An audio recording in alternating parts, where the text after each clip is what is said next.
سوره زاریات یعنی بادهای خاک پراکنده ساز در مکه نازل شده است و از 60 آیت عبارت است. بسم الله الرحمن الرحیم. به نام الله بخشاینده مهربان. والذاریات ذروا. الله سوگند یاد می کند، سوگند به بادهایی که خاک را به سختی پراکنده می کنند. فالحاملات وقرا. پس سوگند به ابرهای بردارنده بار آب. فالجاریات یسرا. پس سوگند به کشتی هایی که به آسانی در آبهای بحر و اقیانوس ها روانند. فالمقسمات امرا. پس سوگند به فرشتگانی که با فرمان الله میان خلقش تقسیم کننده کارهایند. انما توعدون لصادق. که هر آینه آنچه شما را وعده و بیم میدهند از آمدن قیامت و حساب راست است. و این الدین لواقع. و هر آینه روزی جزای اعمال حتما آمدنی است. والسماء ذات الحبک. و الله سوگند یاد می کند، سوگند به آسمان که آراسته به ستارگان است. انکم لفی قول مختلف. بیگمان شما ای تکذیب کنندگان، یعنی کسانی که به الله و روز قیامت باور ندارند، درباره قرآن و به خصوص پیامبر در سخن گوناگون درباره وحی با هم اختلاف دارید. یؤفک عنه من افک. از حق یعنی قرآن و پیامبر روی گردان می شود آن کسی که از ایمان آوردن به قرآن و پیامبر روی گردان شده باشد، از سبب آن که حجت و برهانهای روشن الهی را قبول نداشت، پس به راه خیر موفق نشد. قتل الخراصون. مرگ باد بر آن دروغ گویان. الذين هم في غمرة ساهون. آنان که به غفلت در کفر و در جهل فرو مانده اند. يسألون أيان يوم الدين. اینها دروغگویان با تمسخر می‌پرسند روز جزا کی خواهد بود؟ يوم هم على النار يفتنون. روز جزا روزی است که بر آتش عذابشان می‌کنند. ذوقوا فتنتكم هذا الذي كنتم به تستعجلون. و برایشان گفته می شود عذاب خود را بچشید، این است آن چیزی که در دنیا به شتاب می طلبیدید. ان المتقین فی جنات و عیون. هر آینه پرهیزگاران که در دنیا از الله می ترسیدند در باغ‌ها و کنار چشمساران باشند. آخذین ما آتاهم ربهم انهم كانوا قبل ذلك محسنین. آنچه را از آرزوهایشان پروردگارشان به آنها عطا کرده است به خرسندی گرفتند و به آن راضی هستند. هر آینه پیش از آن در دنیا با بجا آوردن عملهای شایسته نیکوکار بودند. كانوا قلیلا من اللیل ما یهجعون. آن نیکوکاران اندکی از شب را می خوابیدند و شب را با نماز زنده داری می کردند. وبالأسحار هم يستغفرون و به هنگام سحر از گناهان خویش استغفار یعنی توبه می کردند. وفي أموالهم حق للسائل والمحروم و در اموالشان برای محتاجان از پرسنده و محروم یعنی آن که از روی حیا نمی پرسد حق بود. وفي الأرض آيات للموقنين و در زمین برای اهل یقین یعنی به آنان که به وحدانیت الله باور دارند و رسالتی پیامبرش را تصدیق می کنند دلیل های روشن و عبرت هاست. وفي أنفسكم أفلا تبصرون و نیز در وجود خودتان نشانه های آشکاری هست که دلالت بر یگانگی آفریدگار شما می کند و تنها او تعالی سزاوار عبادت است. آیا نمی بینید تا از آن عبرت بگیرید؟ وفي السماء رزقكم وما توعدون و رزق شما و هرچی به شما از نیک و بد و ثواب و عقاب وعده شده همش در آسمان نوشته شده است. فورب السماء والأرض إنه لحق مثل ما أنكم تنطقون. پس الله به ذات پاک خود قسم یاد می کند. سوگند به پروردگار آسمان ها و زمین که آنچه وعده شده است برایتان حق است.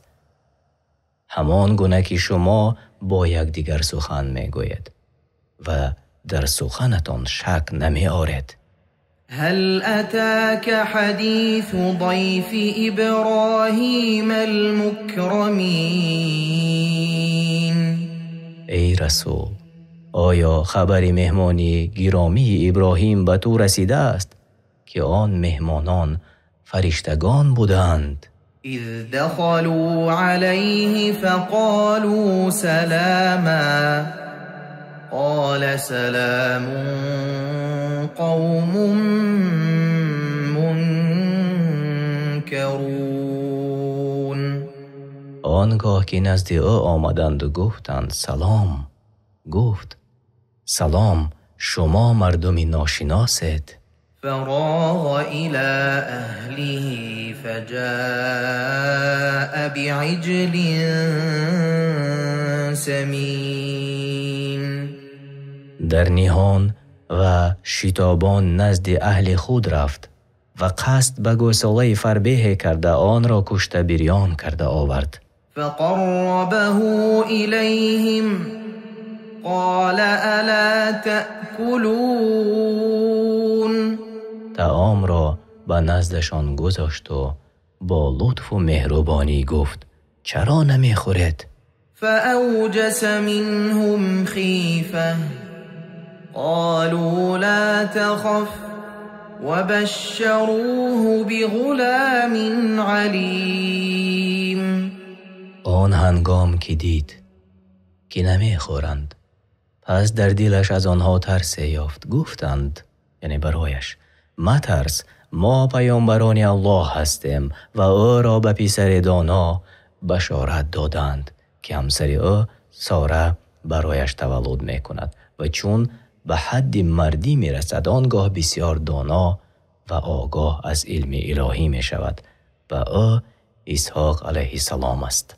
فأقبلت امرأته في صرة فصكت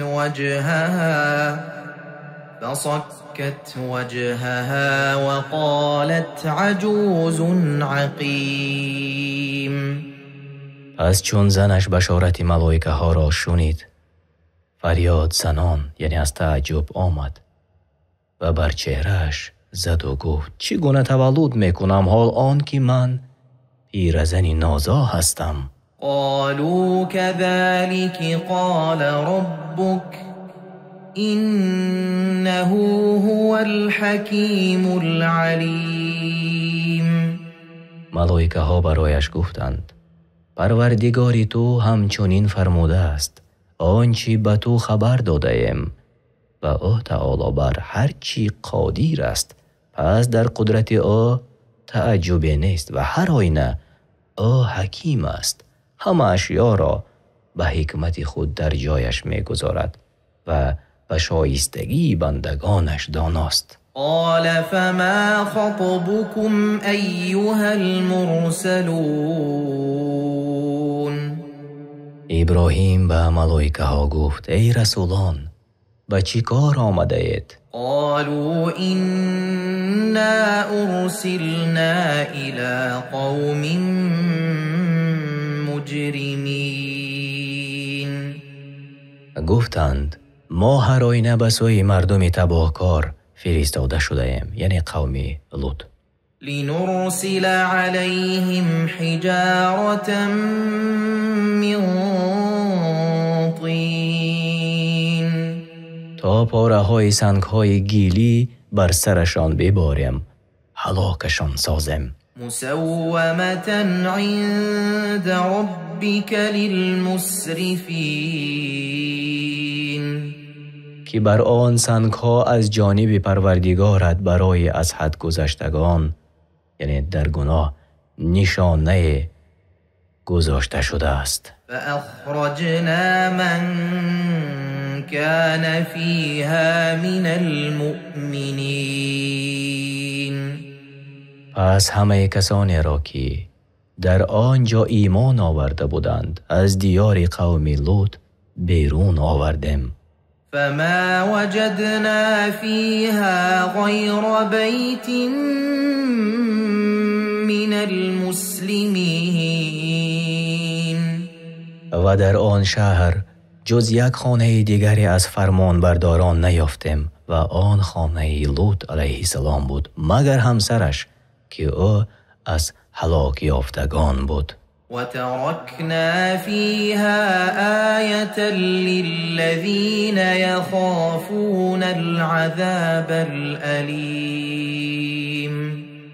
و در آن سرزمین برای کسانی که از عذاب دردآور می‌ترسند نشانی که دلالت بر هلاک کفار است باقی گذاشتیم. وفي موسى إذ أرسلناه إلى فرعون بسلطان مبين. و در قصه موسی برای کسانی که از عذاب دردناک می‌ترسند نشانه قرار دادیم، آنگاه که او را با دلیل‌های آشکار، یعنی با معجزه‌های روشن، نزد فرعون فرستادیم. فتولى بركنه وقال ساحر أو مجنون. و فرعون به همه نیرویش روی گرداند و گفت این موسی جادوگر است یا دیوانه. فأخذناه وجنوده فنبذناهم في اليم وهو مليم. پس فرعون و لشکرهایش را فرو گرفتیم و به بحر انداختیم و او به سبب کفر و انکار حق سزاوار ملامت بود. وفي عاد إذ أرسلنا عليهم الريح العقيم. و نیز برای اندیشه کنندگان عبرت است در هلاک شدن قوم عاد، چون باد عقیم را بر آنها فرستادیم، یعنی بادی است که در آن خیر و برکت نیست، در کجایی که وزد آنجا را به ویرانی میبرد. ما تذر من شيء أتت عليه إلا جعلته كالرميم. به هر چیزی که میوزید آن را باقی نمیگذاشت مگر که آن را چون استخوانی پوسیده میگرداند. و فی ثمود اذ قیل لهم تمتعوا حتی حین. و نیز پند و عبرت است در هلاک شدن قوم ثمود، چون به آنها گفته شد زمان چند تا به آخر رسیدن عمرتان بهره برید. فعتوا عن امر ربهم فاخذتهم الصاعقه وهم ينظرون.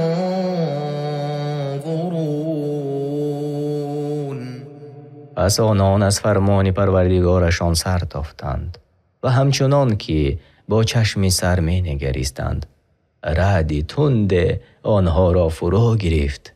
فما استطاعوا من قیام وما كانوا منتصرین. پس نتوان گریختن و نتوانی به پا ایستادن داشتند و نه انتقام گیرنده بودند تا خود را کمک کنند. و قوم نوح من قبل انهم كانوا قوما فاسقین. و پیش از آنها گروه قوم نوح را هلاک ساخته بودیم، زیرا آنها قوم فاسق بودند، یعنی قومی که مخالف امر الله تعالی و از طاعت او تعالی بیرون بودند. والسماء بنيناها بأيد وإنا لموسعون. و اما آسمان را با قوت و قدرت عظیم بنا کردیم و آن را سقف برای زمین قرار دادیم و حقا که ما بر پهناوری کنارهای آن تواناییم. والأرض فرشناها فنعم الماهدون. و زمین را پهن کرده ایم و برای زندگی مردمان آماده ساخته ایم، پس چی آماده کنندگانی خوبی هستیم. و من كل شيء خلقنا زوجين لعلكم تذكرون. و از هر چیز یعنی موجودات جفت بیافریدیم باشد که از قدرت الهی عبرت گیرید. ففروا الى الله اینی لکم منه نذیر مبین. پس پیامبر گوید ای مردم از عذاب الله به سوی رحمت الله به وسیله ایمان آوردن به الله و رسولش و به پیروی نمودن و عمل کردن به فرمانش بگریزید. هر آینه من شما را از جانب او بیم دهنده آشکارم. تفسیر طبری یعنی هر وقتی که به پیامبر صلی الله علیه و سلم مشکل دوچار می شد زود به نماز می ایستادند. این است مراد از گریختن به سوی الله. ولا تجعلوا مع الله إلها آخر إني لكم منه نذير مبين. و با الله یکتا معبود دیگری را نپرستید. هر آینه من شما را از جانب او بیم دهنده آشکارم. كذلك ما أتى الذين من قبلهم من رسول إلا قالوا ساحر أو مجنون. همین گونه که قریشی ها پیامبرشان محمد صلی الله علیه و سلم را دروغ میبرند، هیچ پیامبری به سوی مردمانی پیش از آنها نیامد مگر این که گفتند او جادوگر یا دیوانه است. اتواصوا به بل هم قوم طاغون. آیا به گذشتگان و آیندگان دروغ برآوردن پیامبران را با یکدیگر وصیت کرده بودند؟ نه، بلکه آنها مردمی سرکشی بودند که دلها و عملهایشان در کفر ورزیدن و سرکشی کردن مانند یکدیگر است. پس آیندگانشان چنین گفتند چنان که گذشتگانشان گفتند. فتول عنهم فما أنت بملوم. پس ای رسول از مشرکان روی بگردان تا فرمان الله در حق آنها به تو نازل گردد. کسی تو را ملامت نخواهد کرد، زیرا آنچه را که بر عهده تو بود به آخر رسانیده ای. وذكر فإن الذكرى تنفع المؤمنين. و پند ده، براستی که پند دادن به مؤمنان فایده می بخشد. وما خلقت الجن والإنس إلا ليعبدون. و جن و آدمی را نیافریدم مگر برای هدف بزرگ تنها مرا عبادت کنند، نه غیر مرا. ما أريد منهم من رزق وما أريد أن يطعمون. از آنها رزق نمیخواهم و نمیخواهم که مرا طعام دهند. یعنی الله تعالی خود احتیاج به خلق ندارد، بلکه آنها یعنی خلق همه به او احتیاجمندند. او آفریدگار و روزی دهنده آنهاست و از آنها بی‌نیاز است. إن الله هو الرزاق ذو القوة المتين. هر آینه الله برای بندگانش روزی دهنده است و اوست صاحب تمام نیروی سختی استوار.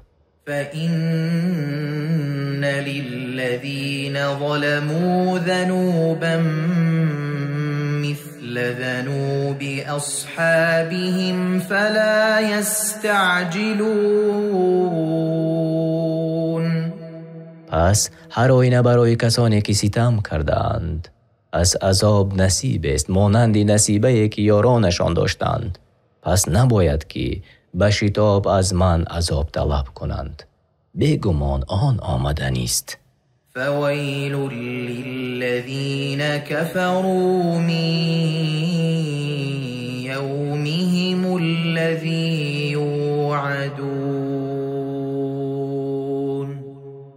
وای یعنی و هلاکی باد بر آنان که کفر ورزیدند به الله و رسولش از آن روز که آنها به فرود آمدن عذاب وعده داده می شوند و آن روز روز قیامت است. قرآن کریم و ترجمه معنای آن در روش تفسیر میسر به زبان تاجیکی. اگر ترجمان و یا ما در کجای به خطا راه داده باشیم طلب دعا میکنیم که الله تعالی ما را بیامرزد.